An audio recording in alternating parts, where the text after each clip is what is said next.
សាររងគ្រោះដោយអគ្គិភ័យនៅភូមិបវងសង្កាត់ចម្រើនផលក្រុងពោធិ៍សាត់ទទួលអំណោយមនុស្សធម៌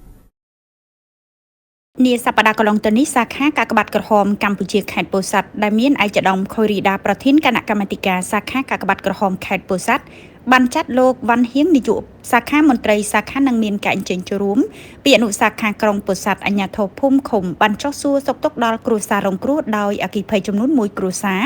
ឈ្មោះថាអ៊ុយសរឿនអាយុ62ឆ្នាំដែលស្ថិតនៅភូមិបវងសង្កាត់ចម្រើនផលនិងមានជនពិការភាពក្រីក្រមួយគ្រួសារឈ្មោះថាអ៊ុយសរឿនអាយុ32ឆ្នាំដែលស្ថិតនៅភូមិរលៀបសង្កាត់រលៀបក្រុងពោធិ៍សាត់ខេត្តពោធិ៍សាត់អំណោយមនុស្សធម៌ដែលចែកជូនក្រុមគ្រួសាររងគ្រោះដោយអគ្គិភ័យទទួលបានអង្ករ50គីឡូក្រាមមី1កេសត្រីខមួយយួរតង់1កន្ទិល1មុង1ភួយ1សរង1ថាសដែក2ស្រាក់1ខ្ទះឆា1ឆ្នាំង1កំសៀវ1ធុងទឹកកកចំនួន1និងថវិកា200,000រៀលដែលក្នុងនោះដែរអនុសាខាបានឧបត្ថម្ភបន្ថែមនៅថវិកាចំនួន10,000រៀលសម្រាប់អំណោយមនុស្សធម៌ចែកជូនគ្រួសារជនមានពិការភាពក្រីក្រទទួលបានអង្ករ25គីឡូក្រាមមី1កេសត្រីខមួយយួរ